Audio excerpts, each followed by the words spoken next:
Assalamualaikum warahmatullahi wabarakatuh. Waalaikumsalam warahmatullahi wabarakatuh. Alhamdulillah wassalatu wassalamu ala sayyidina Rasulillah sayyidina wa maulana Muhammad ibn Abdullah wa ala alihi wa sahbihi wa mawalah. La haula wa la quwwata illa billah, amma ba'du. Bapak-bapak, ibu-ibu, saudara-saudara kaum muslimin rahimakumullah. Pada pertemuan yang lalu sudah saya jelaskan bahwa hidup selalu berakhir dengan kematian. Apabila datang kematian menimpa seseorang, datanglah kiamat baginya. Itu yang disebut dengan kiamat kecil. Hakikatnya mati adalah perpindahan dari kehidupan di dunia ini menuju kehidupan di alam barzakh. Menunggu kita di alam barzakh sampai datangnya saat kiamat. Entah 10 tahun, entah 100 tahun, entah 1000 tahun, hanya Allah saja yang maha tahu. Adapun orang-orang beriman yang melakukan amal kebajikan dalam kehidupan di dunia ini, masa penantian yang lama di alam barzakh buat mereka sebentar saja. Tetapi bagi orang-orang kafir yang ingkar, yang tidak beriman kepada Allah, yang hidup di dunia cuma menumpuk-numpuk dosa, tentu penantian di alam barzakh akan merupakan waktu yang sangat lama. Bukankah dalam kehidupan kita waktu itu memang relatif? Contoh misalnya, bagi pemuda-pemudi yang sedang duduk asyik memadu cinta, waktu 4-5 jam saja rasanya cuma 4-5 menit, tenggelam oleh keasikan. Tapi buat orang yang berbaring di rumah sakit, meratap di balik-balik apa itu tembok derita kata lagu, di balik dinding-dinding penjara, sehari bagai seminggu, seminggu rasa sebulan, sebulan boleh jadi rasa setahun. Penantian yang sangat lama. Kapan kiamat itu akan datang? Ini rahasia Allah. Jangankan kita yang orang awam, baginda Nabi sendiri tidak diberitahu oleh Allah kapan kiamat itu akan terjadi. Tetapi sungguh pun demikian, banyak hadis-hadis yang menjelaskan ciri atau tanda-tanda datangnya kiamat. Nah, kalau sudah bicara soal tanda kiamat itu ada dua. Pertama yang disebut alamatus sughra, tanda-tanda kecil. Ini waktunya masih ada tenggang. Ada yang dinamakan alamatul kubra, tanda-tanda besar. Artinya kiamat sudah diambang pintu. Apa tanda-tanda kecil dari datangnya hari kiamat itu? Misalnya kata Nabi, apabila ilmu sudah diangkat oleh Allah, artinya apabila ulama sudah banyak wafat, minat orang belajar agama berkurang, lalu kebodohan nampak merajalela di mana-mana, zina dikerjakan secara terbuka, minuman-minuman keras jadi kebanggaan, itu termasuk di antara tanda-tanda kecil terjadinya hari kiamat. Apalagi misalnya iza waladatil ammatu rabbataha, apabila budak sudah melahirkan tuan, Apa maksudnya? Ada yang mentafsirkan apabila anak sudah bisa membudaki orang tuanya, orang tua yang melahirkan dia, yang membesarkan dia, demi setelah si anak besar jadi orang berpangkat, bertitel, berharta, berkedudukan, jadilah orang tua itu budaknya. Sehingga sering dibilang kalau orang tua kaya, anak jadi raja, tapi kalau anak yang kaya, orang tua sering jadi budak. Apalagi munculnya fitnah yang bergelombang, timbul perang antara dua bangsa yang besar, waktu berjalan terasa sangat pendek sekali. Itu merupakan tanda di antara tanda-tanda kiamat. Termasuk di dalamnya sulit membedakan mana laki, mana perempuan. Kan kalau tanda-tanda kayak begini sekarang sudah banyak kita lihat kan. Ulama banyak wafat, penggantinya sulit. Zina dikerjakan berterang-terangan, minuman keras jadi kebanggaan, banyak anak membudaki orang tuanya, sulit membedakan mana laki mana perempuan. Kadang-kadang dari belakang kita lihat perempuan bener, begitu kita colek nengok jenggotan.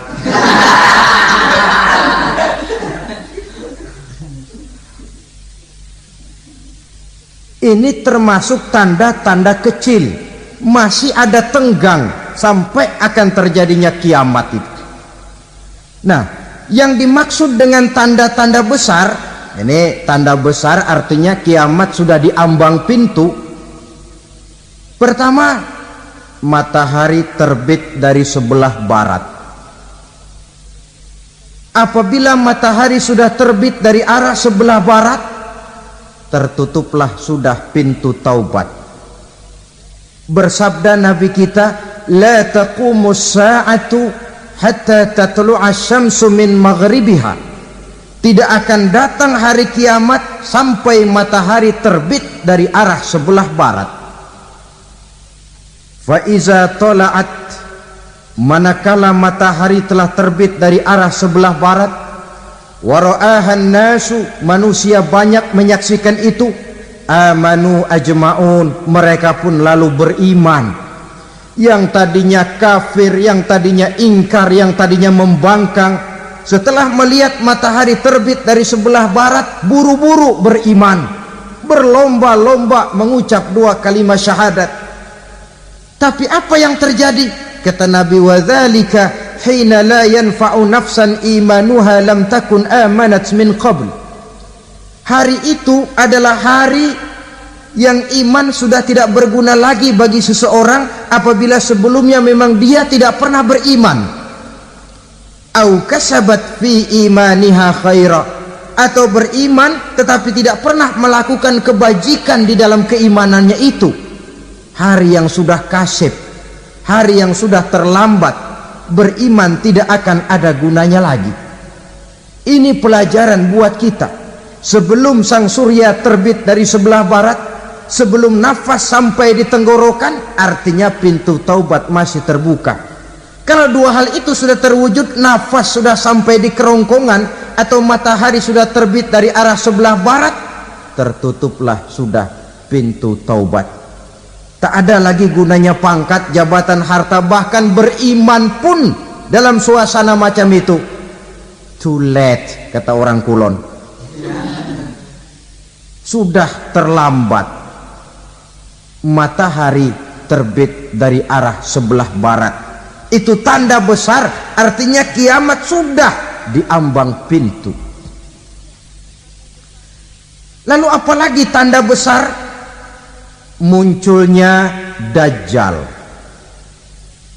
Dajjal artinya pendusta-pendusta yang menyesatkan manusia. Ada dua macam Dajjal, saudara. Ada Dajjal kecil, ini Dajjal kelas teri. Kalau ini sejak zaman Rasulullah sudah ada itu, tiap zaman ada. Di zaman Rasulullah misalnya ada yang bernama Aswad al-Unsi. dari Yaman, ada yang namanya Musailamah Al-Kazzab dari Yamamah, ada yang namanya Ibnu Sayyad dari Madinah. Ini dajjal-dajjal di zaman Rasul. Musailamatul Kazzab memproklamirkan diri jadi nabi, dia di zaman Rasul masih hidup. Ini dajjal zaman Nabi.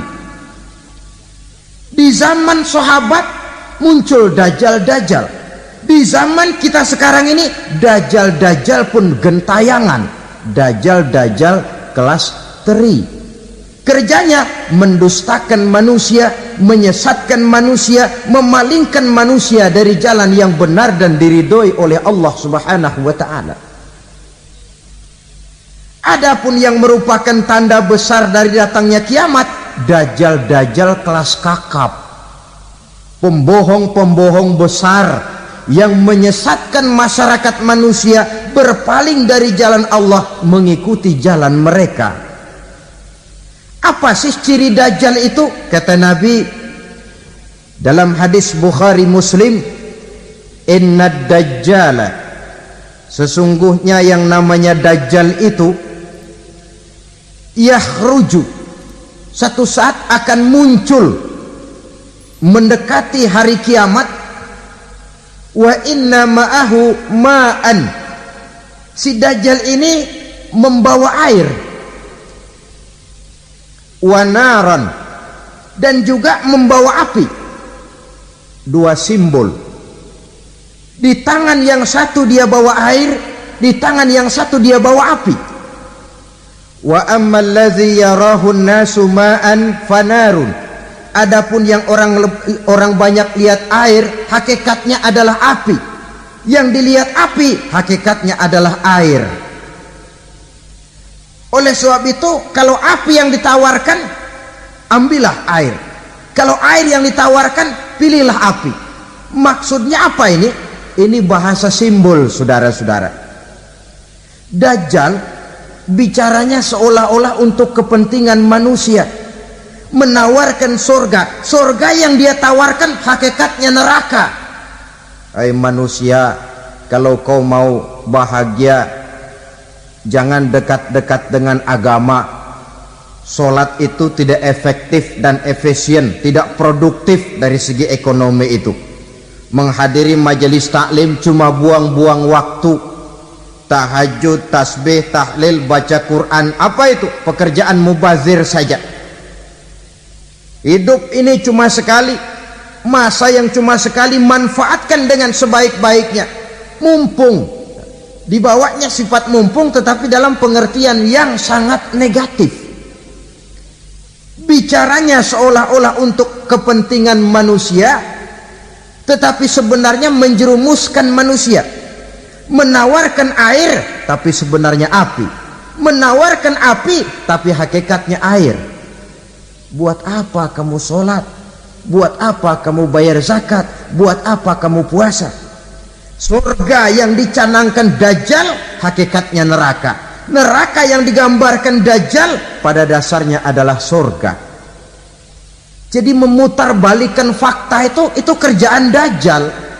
Yang hak jadi batil, yang batil dibilang hak, yang benar jadi salah, yang salah malah jadi benar. Tuntunan disuruh jadi tontonan, tontonan malah menjadi tuntunan.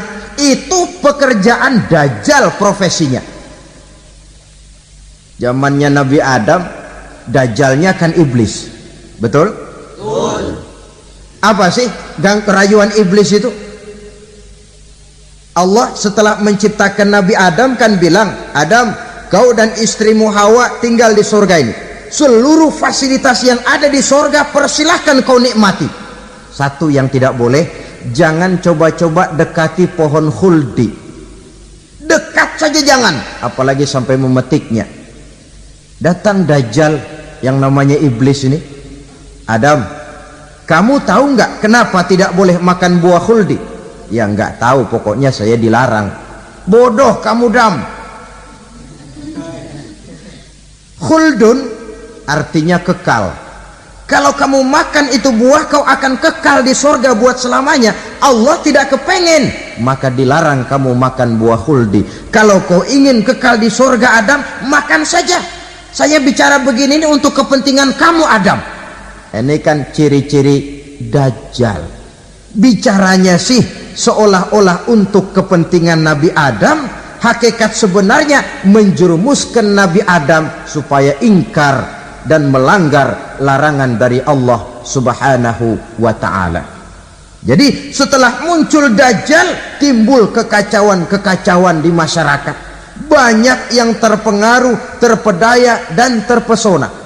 Termasuk mereka yang memproklamirkan diri jadi nabi, mereka yang memproklamirkan diri jadi rasul di zaman sesudah Rasulullah wafat. Itu adalah Dajjal. Maka saya ingatkan, kalau di zaman kita sekarang ini ada orang ngaku jadi nabi, ada orang ngaku jadi rasul, biar bahasa Arabnya kental, Quran hafal, hadis ribuan hadis hafal, biar pakai serban sampai menyengser ke tanah, bahasa Arabnya fasih, tapi dia mengaku jadi nabi, jadi rasul. Kita umat Islam wajib tidak percaya, wajib untuk tidak percaya. Itulah Dajjal zaman kita sekarang ini. Tidak mustahil mereka datang mempengaruhi orang-orang awam supaya berpaling dari Rasulullah, mengikuti mereka. Nah, di akhir zaman nanti mendekati hari kiamat, Dajjal ini muncul, Dajjal kelas kakap, menyesatkan masyarakat manusia untuk berpaling dari Islam, mengikuti seruan mereka. Apalagi di antara datangnya kiamat itu, tanda yang besar itu, turunnya Nabiullah Isa Al-Masih putra Maryam. Menurut berbagai hadis yang sahih, Nabi Isa Al-Masih nanti akan turun lagi, tidak membawa risalah yang baru, tapi meluruskan risalah Islam ini yang telah banyak ditinggalkan oleh masyarakat. Bahkan ada hadis menjelaskan beliau akan membunuh Nabi, mematahkan kayu-kayu salib, lalu melaksanakan haji dan umrah mengikuti syariat Nabi Muhammad, bukan membawa agama baru. Menjadi semacam mujaddid, reformer, menyelamatkan manusia dari bisikan Dajjal. Bahkan ada riwayat yang menjelaskan bahwa Nabi Isa berhasil mengalahkan Dajjal, mengembalikan masyarakat manusia kembali kepada ajaran Islam yang datang dari Allah, dibawa oleh Rasulullah Sallallahu Alaihi Wasallam. Dengan kata lain, turunnya Nabi Isa bukan sebagai Nabi dan Rasul baru, tetapi mengikuti syariat Nabi kita Muhammad Sallallahu Alaihi Wasallam. Saudara hadirin, ibu-ibu hadirat yang saya hormati, kemudian apalagi di antara tanda-tanda besar akan datangnya kiamat itu? Keluarnya asap atau awan.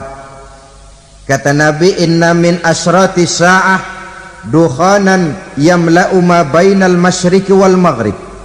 Di antara tanda-tanda kiamat munculnya awan atau asap yang memenuhi antara langit dan bumi.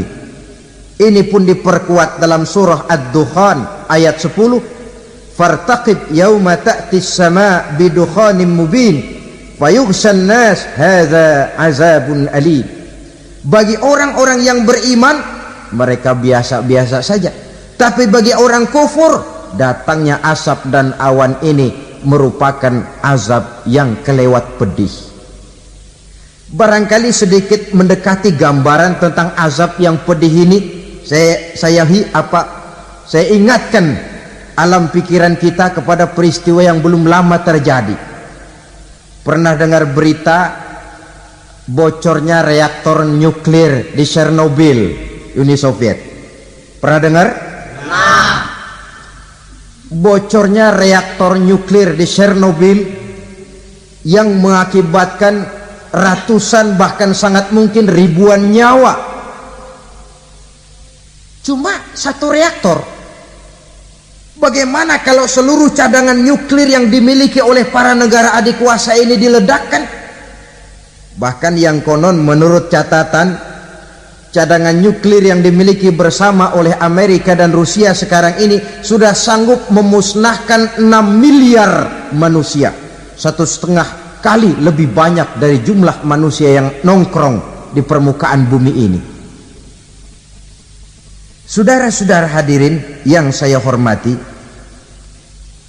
lalu saat mendekati hari kiamat, apalagi tandanya? Setelah Nabi Isa wafat, pada saat turunnya yang kedua kali, lalu Allah meniupkan angin sejuk.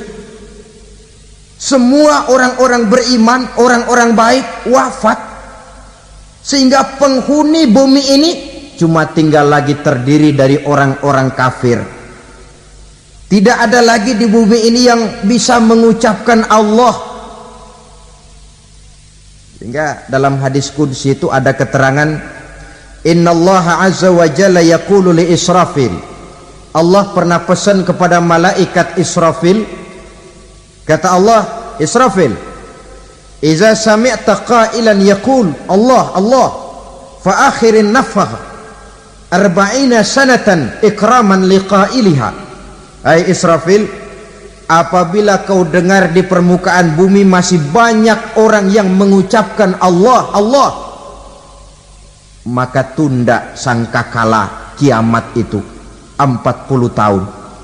Untuk apa? Ikraman liqailiha, menghormati orang yang mengucapkan Allah Allah itu. Wah, jadi karena sekarang masih banyak yang mengucapkan Allah, besar hatilah kita, masih jauh kiamat itu. Tapi jangan lupa, kiamat pribadi, kiamat kecil itu yang nggak kita sangka-sangka. Ajal datang mencabut nyawa, itu kiamat pribadi, dan itu yang pasti kita hadapi, dan itu yang membuat kita tidak boleh bersikap main-main di dalam kehidupan sekarang ini. Saudara hadirin yang saya hormati, tidak ada lagi orang-orang muslim. Seluruh penduduk dunia ini kafir. Lalu terciptalah struktur sosial yang berlandaskan prinsip hidup semau gue.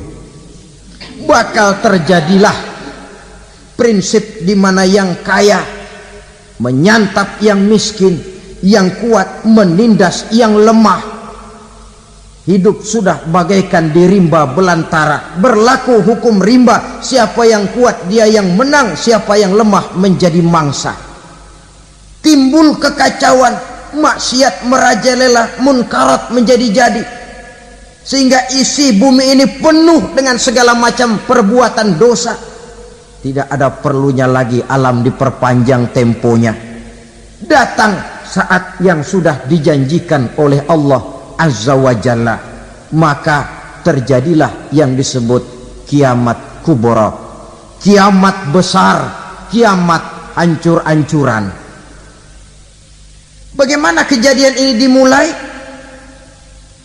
Dalam surah Az-Zumar ayat 68, Allah Subhanahu wa taala berfirman, wa nufikha fis-suri fasa'iqa man fis samawati wa man fil ardi illa man sya'allahu.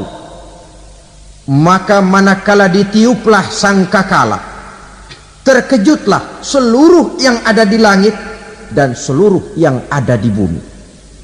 Bila saat kiamat datang, Allah perintah malaikat Israfil, Israfil, tiup sangkakalamu. Ditiuplah sangkakala oleh malaikat Israfil. Yang akibat daripada tiupan itu, seluruh yang ada di langit, seluruh yang ada di permukaan bumi terkejut. Yang ada di langit siapa? Malaikat kan. Bayangin aja kalau malaikat kaget, apalagi kita. Terkejut seluruh makhluk yang ada di bumi, yang ada di langit mendengar suara sangkakala itu. Bunyinya tidak sanggup kita bayangkan dahsyatnya. ledakan nuklir, ledakan neutron, belum apa-apa ketimbang bunyi sangkakala malaikat Israfil ini.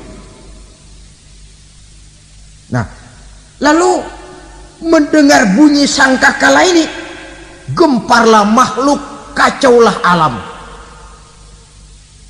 Bumi gempa, planet-planet bertabrakan, gunung meletus, air laut tumpah ke darat, angin topan bertiup, halilintar menyambar. Lalu semua yang bernama hidup mati total. Mati bareng tanpa persiapan. La haula wala quwata illa billah. Saya kadang-kadang dalam tafakur bermohon, ya Allah, mudah-mudahan saya enggak nemuin kiamat beneran. Ngeri. Tidak bisa kita bayangkan macam apa suasana seperti itu. Allah saja banyak memberikan gambaran, misalnya Al-Qari'ah, wa mal qari'ah, wa ma adraka mal qari'ah. Kejadian yang menggemparkan. Tahukah kamu apa kejadian yang menggemparkan itu? Yauma yakunun nasu kal farasil mabsus wa takunul jibalu kal ihnil manfus. Pada saat itu manusia berterbangan bagai kupu-kupu, gunung berterbangan seperti kapas ditiup angin. Gunung saja macam kapas, konon lagi manusia. Kematian total, mulai semut sampai gajah mati, jin mati, iblis mati, malaikat mati. Malaikat saja mati. Saudara hadirin yang saya hormati, kematian total yang tanpa persiapan. Orang bilang, Pak, kalau mati bareng begitu yang repot malaikat maut dong ya, cabut sana, cabut sini. Itu kalau menurut logika kita, mestinya begitu menurut logika. Tapi logika juga yang bilang nggak perlu serepot itu. Sebab untuk mematikan listrik di wilayah DKI, di wilayah Jakarta, nggak perlu tiap rumah didatengin matiin ya lama. Cukup dari kantor pusatnya saja PLN, tekan satu tombol, gelaplah seluruh Jakarta. Saudara hadirin yang saya hormati, kematian total. Lalu setelah kematian total, planet-planet juga mati, dalam arti tidak bergerak dan beredar. Angin mati, dalam arti tidak bertiup. Air mati, dalam arti tidak ada riak gelombang. Pokoknya semua mati. Kullu nafsin za'iqatul maut, semua yang bernafas mati. Dalam ayat lain, kullu man 'alaiha fan, semua yang ada di permukaan bumi fana, yang kekal cuma Allah subhanahu wa ta'ala. Yang paling belakang mati malaikat maut dan malaikat Israfil, tapi mati juga sesuai dengan janji Allah. Menurut hadis Bukhari Muslim dari Abi Hurairah, masa tenggang waktu antara kematian total pada tiupan sangkakala pertama dengan proses kebangkitan pada tiupan sangkakala kedua 40 lamanya. Tidak dijelaskan oleh Abi Hurairah 40 jam, apa 40 hari, apa 40 tahun. Hadis-hadis cuma menyebutkan 40 saja. Sunyi alam, yang tinggal cuma Allah saja lagi. Ketika itu Allah berseru-seru, katanya, limanil mulkul yauma, siapa para penguasa hari ini? Mana itu raja-raja dan penguasa yang dulu mengaku jadi Tuhan? Fir'aun, mana Fir'aun sekarang? Yang dulu jadi raja, merasa berhasil, sombong, lalu tidak mau turun-turun dari kekuasaannya. sampai kepada puncak kekurang ajarannya mengangkat diri jadi Tuhan. Mana itu Fir'aun? Namrus, mana sekarang Namrus? La ilaha illa ana, ternyata tidak ada Tuhan lain selain daripada aku, kata Allah. Proses kemudian, saudara-saudara, turunlah hujan dari langit.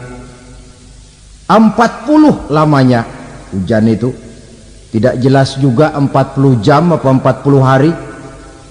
Setelah air turun membasahi, datanglah tiupan sangkakala yang kedua.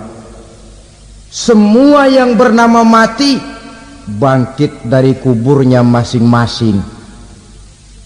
Ini yang disebut Yaumul Ba'thi, hari kebangkitan.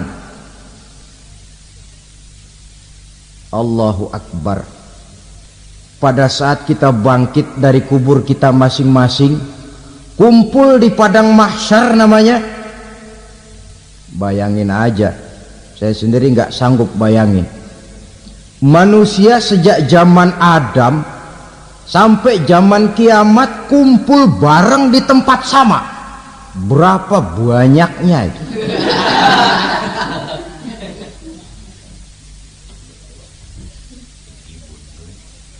Dan yang luar biasa menurut satu riwayat, pada saat bangkit itu, Masya Allah, roman muka kita berubah,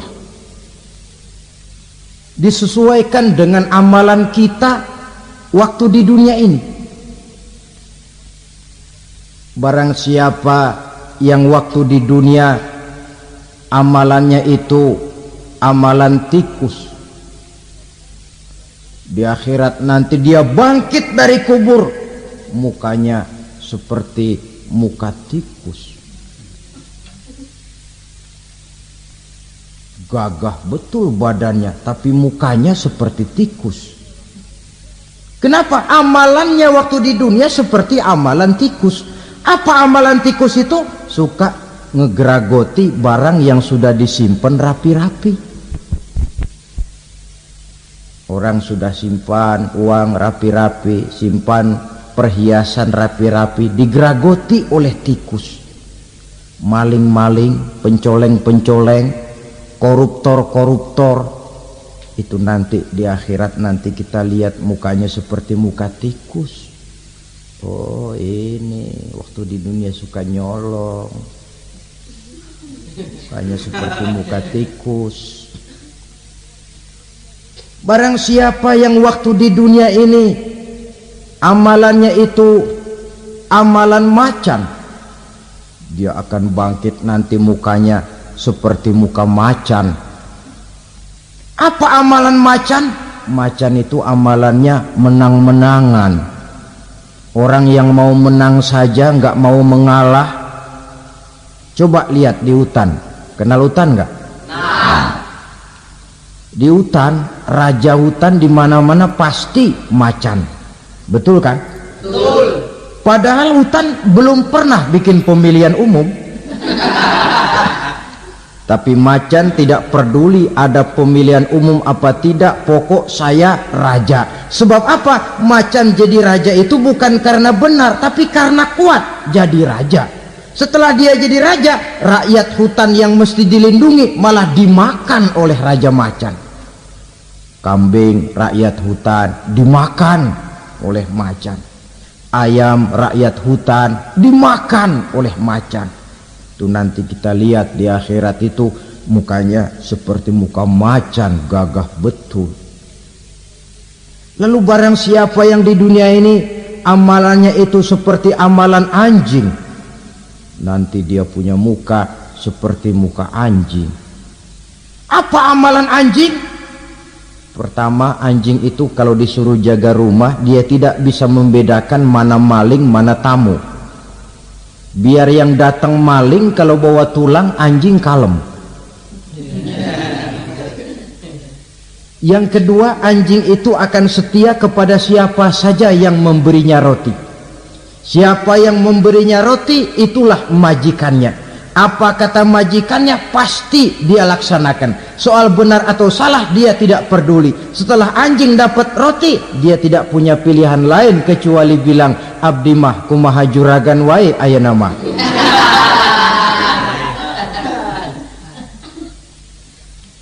Saudara hadirin yang saya hormati, berkumpul di padang mahsyar, tiap orang sibuk dengan persoalannya masing-masing.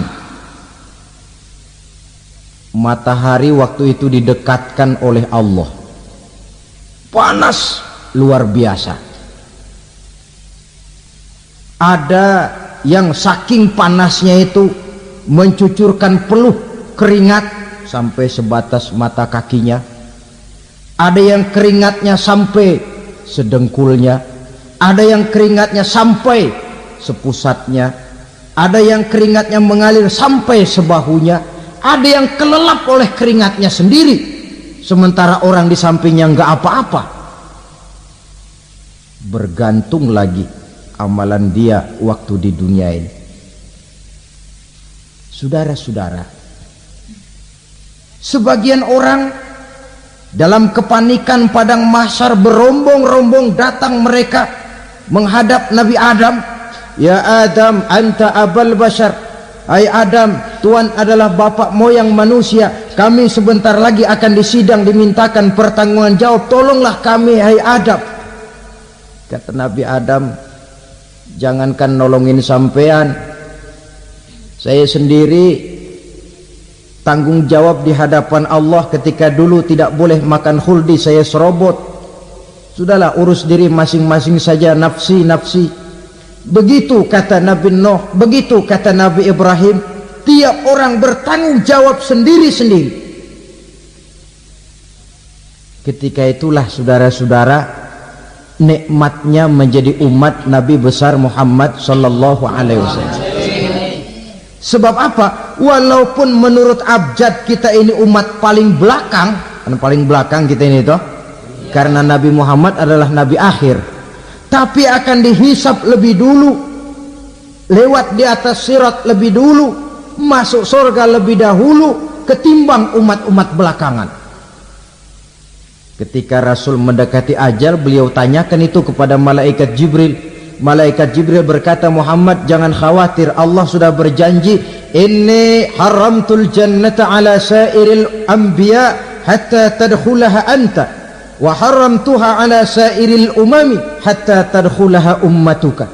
Surga aku haramkan buat seluruh nabi kecuali kalau engkau Muhammad sudah masuk ke dalamnya, dan surga aku haramkan buat seluruh umat kecuali kalau umatmu Muhammad sudah masuk ke dalamnya. Logikanya, walaupun menurut abjad kita umat paling belakang, bakal dihisab paling dulu, lewat di atas sirat paling dulu, masuk surga paling dulu, kalau mampir ke neraka juga paling dulu. Ya resiko. Jangan mau enaknya aja paling dulu. Saudara hadirin yang saya hormati, setelah masa kebangkitan itu jangan dikira begitu bangkit langsung diperiksa. Masih menunggu menanti ribuan tahun perhitungan padang mahsyar untuk sampai kepada proses yang disebut yaumul hisab, hari perhitungan. Seorang demi seorang bakal dipanggil. Bayangkan saja, kita se-RT saja di absen, kadang-kadang perlu waktu lama.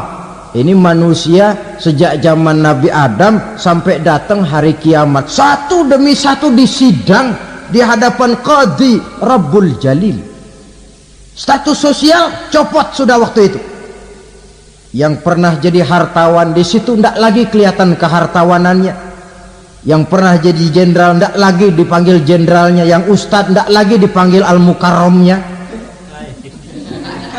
Seluruh status sosial selesai. Dipanggillah kita seorang demi seorang menghadap Qadhi Rabbul Jalil. Bagaimana proses penghisaban itu? Pertama, proses tanya jawab. Di antaranya ada hadis menyatakan lan tazula qadama 'abdin yaumal qiyamah hatta yus'ala an arba'i khisalin.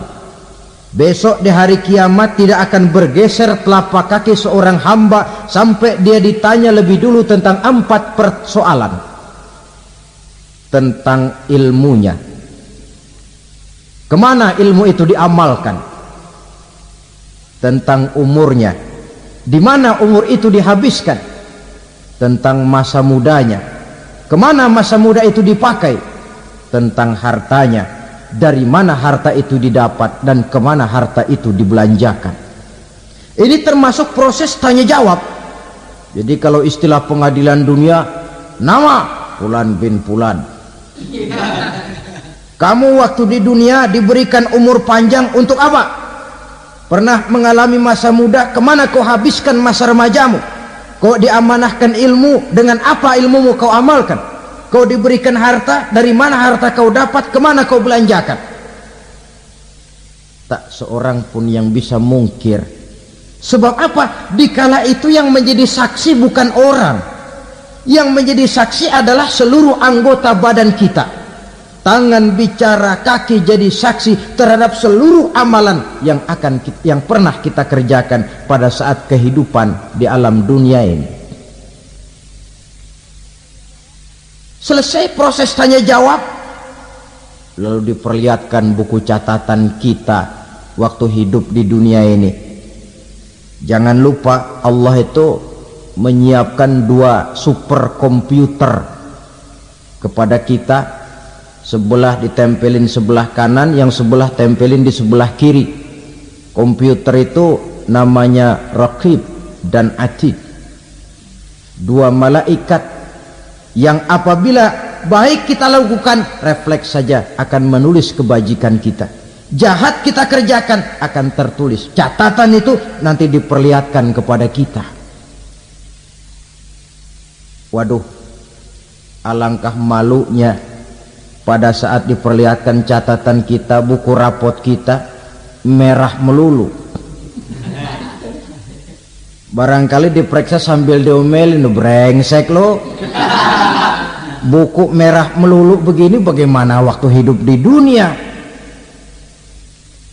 Tidak cukup diperlihatkan buku catatan kehidupan, rekaman kehidupan.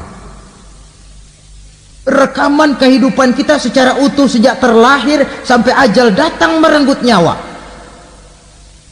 Barangkali mirip dengan video sekarang ini, di mana terekam dengan baik seluruh kegiatan kita, sejak yang sekecil-kecilnya sampai kepada yang sebesar-besarnya. Untuk kemudian kita pun menerima balasan. In khairan fa khairun wa in syarran fa syarrun. Kalau baik ya baik balasannya, kalau jahat ya jahat juga balasannya. Catatan-catatan kita diberikan. Kalau banyak kebajikannya diberikan di tangan kanan dengan cara yang halus. Kalau banyak kejahatannya diberikan dari sebelah kiri atau dilempar dari belakang. Itulah sebabnya sejak di dunia ini kita sudah mohon kepada Allah, ketika berwudu membasuh tangan kanan, apa kita bilang? Allahumma a'tini kitabi biyamini wa hasibni hisaban yasira. Ya Allah, berikan saya kitab di tangan kanan, dan kalau saya memang perlu dihisap, hisaplah saya yang seringan-ringannya. Tangan kiri berlindung kita kepada Allah, jangan sampai diberikan kitab di tangan kiri atau dari arah sebelah belakang. Wa a'udzubika an tu'tiya kitabi bishimali aw min wara'i zuhri, dari arah sebelah belakang. Na'udzubillah min dzalik. Setelah selesai lewat proses penghisaban, lewat mizan, timbangan, maka yang sudah selesai dihisab itu bergeraklah menuju sirat, jembatan yang terbentang menuju surga melalui neraka. Saudara-saudara, panjangnya perjalanan sirat itu memakan waktu ratusan tahun. Tetapi orang yang lewat di atas sirat pun macam-macam, bergantung amalannya ketika di dunia ini. Ada yang lewat di atas sirat itu kalbarkil khatib, seperti kilat yang menyambar, lep, sudah sampai dia di surga. Cepat bukan main. Ada yang lewat di atas sirat itu seperti orang lari-lari. Ada yang lewat di atas sirat itu seperti orang jalan biasa. Ada yang sambil merangkak, ada yang sambil ngesor, ada yang sambil gelayutan. Ada yang selamat sampai ke ujung ke surga, ada yang tergelincir jatuh masuk ke dalam neraka, bergantung amalannya dalam kehidupan di dunia sekarang ini. Tiap kita akan melewati yang namanya sirat ini. Saudara-saudara kaum muslimin yang saya hormati, dengan demikian mereka yang selamat melalui sirat sampai ke terminal akhir surga, mereka yang ketika dihisab ternyata banyak kejahatannya daripada kebaikannya, mereka singgah di dalam neraka. Nah, adapun orang-orang yang beriman menurut ayat Quran dan hadis Nabi itu nanti ada bermacam-macam. Ada orang beriman itu yang dimasukkan surga. Ada orang beriman itu yang dimasukkan ke dalam surga. Ada orang beriman itu yang disebut penduduk surga. Kenapa lain-lain, Pak? Karena waktu di dunia amalannya juga lain-lain. Ada orang beriman yang masuk surga. Ini paling murah tiketnya. Mau masuk surga? Kata Nabi begini, ma min abdin qala la ilaha illallah thumma mata ala dhalik illa dakhala al jannah. Kalau seorang hamba sudah mengucap dua kalimat syahadat, dia yakin dengan kebenaran kalimat itu sampai matinya, orang itu akan masuk surga. Abi Dzar yang waktu itu diajak bicara heran, ya Rasul kok gampang betul? Iya, walaupun orang itu mencuri, iya, walaupun orang itu berzina, iya. Biar dia mencuri, biar dia berzina, kalau dia sudah mengucap dua kalimat syahadat, dia yakin dengan kebenaran kalimat itu sampai matinya, itu orang akan masuk surga. Jadi masuk surga cukup dua kalimat syahadat, yakin sampai mati, masuk surga. Itu perkara masuk. Tapi kalau pertanyaannya diterusin, masuknya kapan, Pak? Nah, ini lain lagi urusannya. Sebab ada yang masuknya itu langsung, ada yang mampir dulu. Di sana tempat cuma dua, kalau tidak surga, neraka. Mau ke surga tapi mampir dulu, yang mampirnya jelas di neraka. Kenapa? Dalam hadis qudsi ada riwayat, nanti itu di akhirat, setelah Allah selesai mengatur penduduk surga masuk surga, yang neraka masuk neraka, Allah berkata kepada malaikat Malik, malaikat Malik, labaik ya Allah, itu bajingan-bajingan tengik, manusia-manusia durjana yang waktu di dunia tidak mau sujud, jauh dari ulama, gemar melakukan yang munkarat dan maksiat, hidup di tengah masyarakat selalu jadi bibit keonaran, kufur, sudah masuk neraka semua. Sudah ya Allah. Nah, kalau sudah, coba sekarang kamu masuk, Malik. Saya, iya, masuk neraka. Mau apa ya Allah?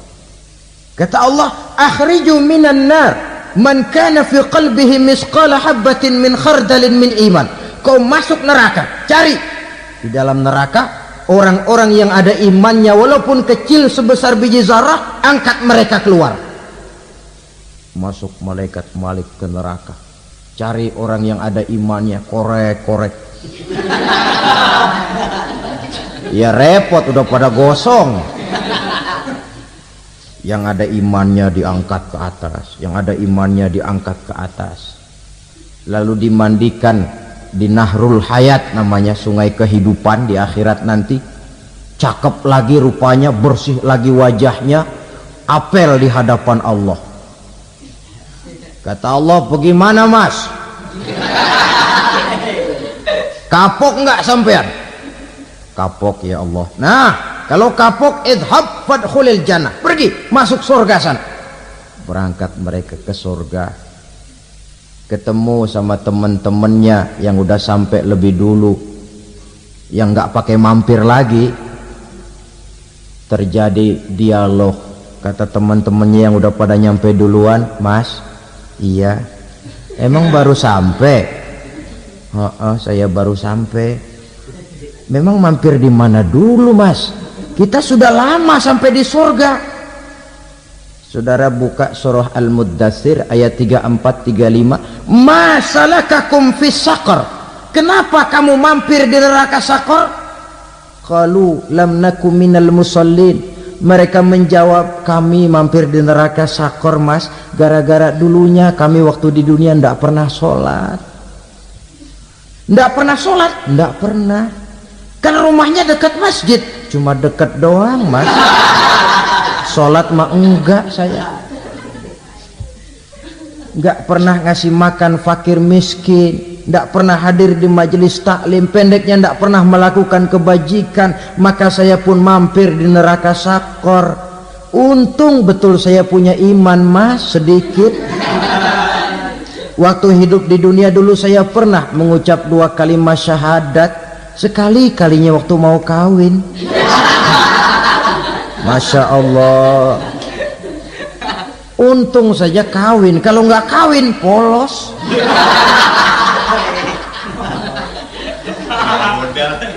Itu juga pengulu sudah setengah mati ngajarin. Asyhadu alla, asyaduaan, asyaduaan.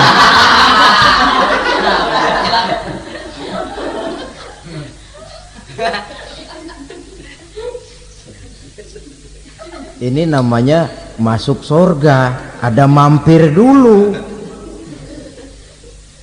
Ada pula orang mukmin itu yang dimasukkan surga. Namanya dimasukkan kan terima beres.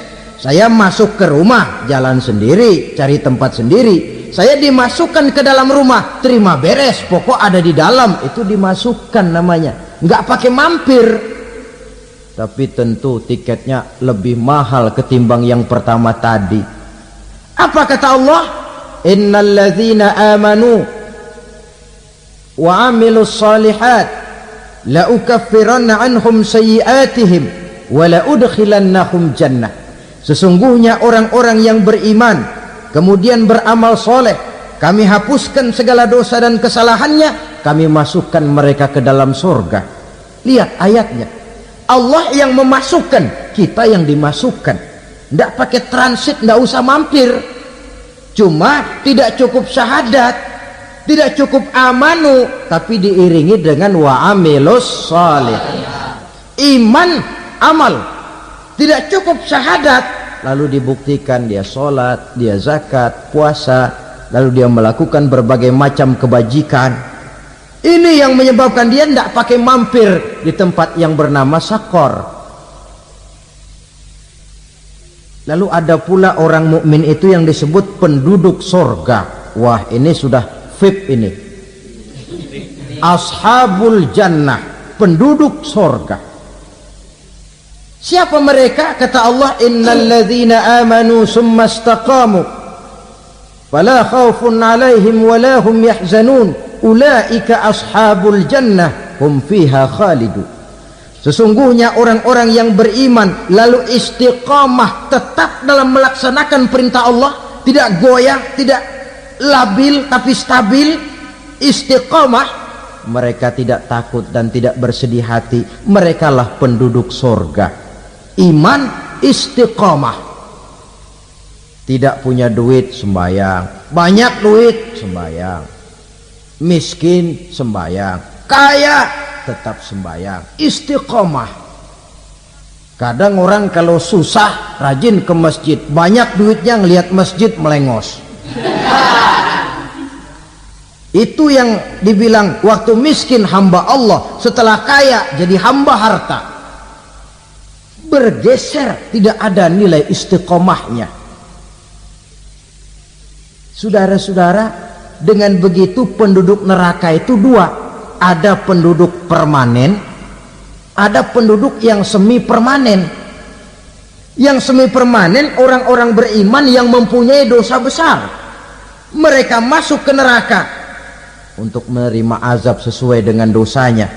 Bila selesai masa azab itu, mereka akan diangkat untuk ditempatkan kembali ke dalam surganya Allah Subhanahu wa ta'ala.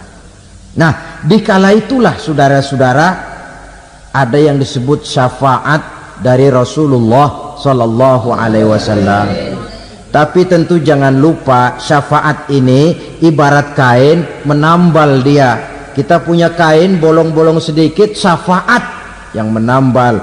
Solat kita ada kurang dikit, sedekah kita ada campur riak dikit, amalan kita ada tidak karena Allah dikit, kita berharap syafaat. Jadi biarlah kain masih bolong-bolong, yang penting punya kain. Tapi kalau kainnya tidak ada, yang ditambal apanya? Sholat tidak, puasa tidak, zakat tidak, berharap syafaat saja, ya, terlalu berlebihan itu. Saudara hadirin yang saya hormati, apabila selesai proses penghisaban, proses penghitungan, maka dikala itulah manusia terbagi dalam dua kelompok besar. Fariqun fil jannah wa fariqun fis sa'ir. Sekelompok orang-orang beruntung yang masuk ke dalam surga, dan sekelompok lagi masuk ke dalam neraka. Akan memakan waktu untuk menceritakan sifat surga dan neraka, tapi insya Allah pada kesempatan pertemuan lain saya sampaikan. Namun sebagai gambaran umum cukuplah saya sampaikan sebuah hadis qudsi. Allah jelaskan, a'dadtu li'ibadiyas salihin ma la ainun ra'at wa la uzunun sami'at wa la khatara fi qalbil bashar. Aku sediakan buat hamba-hambaku yang soleh, yang tidak pernah terlihat oleh mata, tidak pernah terdengar oleh telinga, dan belum pernah terdetik dalam hati manusia. Jadi kenikmatan surga belum pernah dilihat mata, belum pernah didengar telinga, belum pernah terdetik dalam hati. Pedihnya azab neraka belum pernah terlihat mata, belum pernah terdengar telinga, belum pernah terdetik dalam hati. Saudara hadirin yang saya hormati, oleh karena itu, sebagai uraian akhir daripada kiamat ini, marilah sama-sama kita memanfaatkan hidup dengan sebaik-baiknya, supaya jangan timbul penyesalan di hari kemudian nanti. Mudah-mudahan kita seluruhnya diselamatkan Allah dari azab neraka dan mendapat surga dan ridhonya. Sekian dan demikianlah pertemuan kita kali ini. Terima kasih banyak atas segala perhatian. Mohon maaf atas segala kekurangan. Usikum wa nafsi bitaqwallah. Wassalamualaikum warahmatullahi wabarakatuh. Waalaikumsalam warahmatullahi wabarakatuh.